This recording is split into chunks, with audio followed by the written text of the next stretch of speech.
You snuck up on me. You caught me just preparing the sugar cookies. Would you like to learn the secret of our Campbell House cookies? Well, okay. So I have just put in 4 cups of flour, and next we're going to add 1 cup of butter. Now you see, I like it a little soft. I've cut it up so it's nice and easy to work with. Okay, we save out just a little so we can grease the cookie sheet later. All right, this is where you get your hands a little dirty. And where it's helpful if the butter is a little soft. I do so love being in this kitchen. You know, any excuse to come back and bake cookies. It's always fun for me and for Miss Helen, of course. But I actually just love being in this gorgeous kitchen. Have you ever seen anything so modern? Yeah, the stove over there, you know, we call the Great Majestic. It came on the train from St. Louis, Missouri. And on this side, we use wood for cooking. And on this side, we use gas. Have you ever heard of anything so modern? You know, when Mr. Kirtland Cutter was designing the home in 1898, they had the coal gas lines that were already running all through the city. But here's a little secret about the Campbell House. Mr. Cutter did not trust this new electricity. So everywhere in the house where you see an electric light, there is also a gas line that runs to it. But so far we've never had to switch over, yeah? I can feel the butter is nice and rubbed in. It's very helpful if you make it nice and soft before you start. Okay, so my hand's a little messy now. That's why you keep your rag handy. Next, we have several things to add. Okay, first, I have 4 eggs, which I have already put in the bowl here. But we're going to beat the eggs.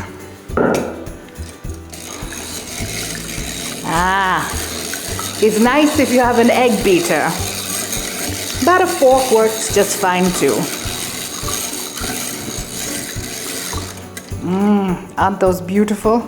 Yeah, it's no yolk. Oh, that's funny in Swedish.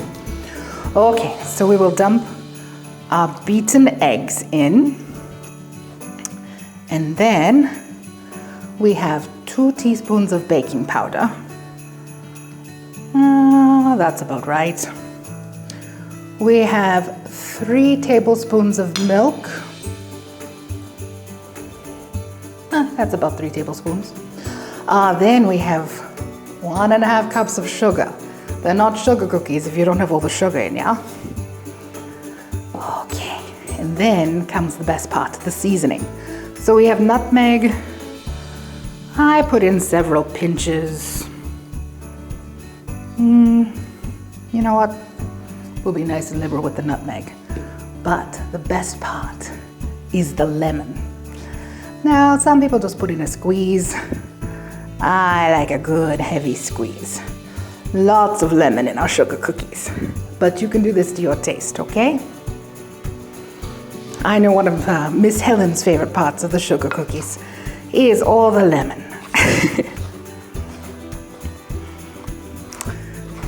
She's gotten a little older now, so I don't have Miss Helen coming in, checking on the sugar cookies all the time like she did when she was a child. She got into so much mischief when she was younger.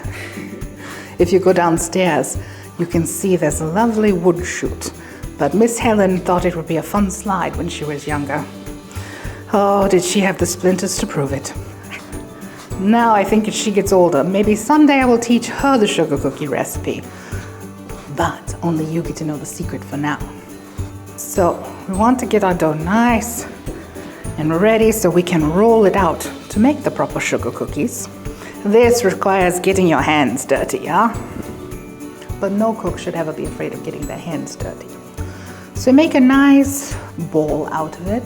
And sometimes you add a little extra flour, just so you can get the right consistency for rolling it out.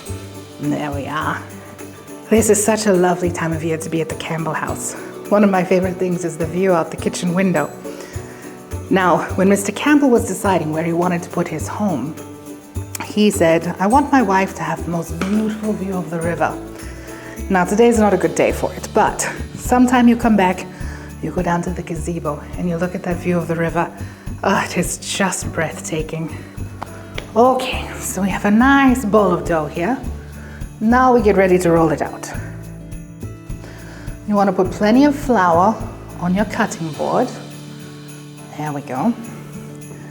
And we get lots of flour on our dough.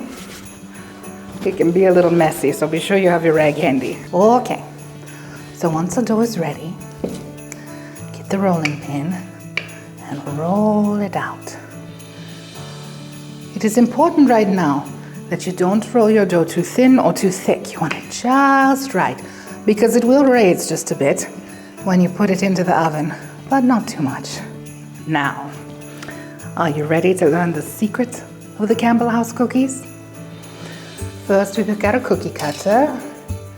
I'm going to pick the kitty cat. That's my favorite, okay? And one for you. Let's pick out the Christmas tree, okay? All right. So here's the secret of our Campbell House cookies. Now you're going to put both of your hands on the cookie cutter, and then with your whole body, I mean even your hips, we go wiggle, wiggle, wiggle, wiggle, wiggle, wiggle. When you lift up, look at that. It is perfectly separated from the rest of the dough. And then we put it on the cookie sheet. Now one more time, okay. Why don't you do this with me? You're going to put both hands out. You're going to push down, and with your whole body, wiggle, wiggle, wiggle, wiggle, wiggle, wiggle. Look, now you've learned the secret of the Campbell House cookies, so you can apply to come be the cook here. And you know, it's lovely to work for the Campbells. All the ladies who work here get to live in the house, and the gentlemen live in the carriage house. Anyway, I have so much work to do, and I know you do too. You come back later, maybe I'll give you a sugar cookie, okay?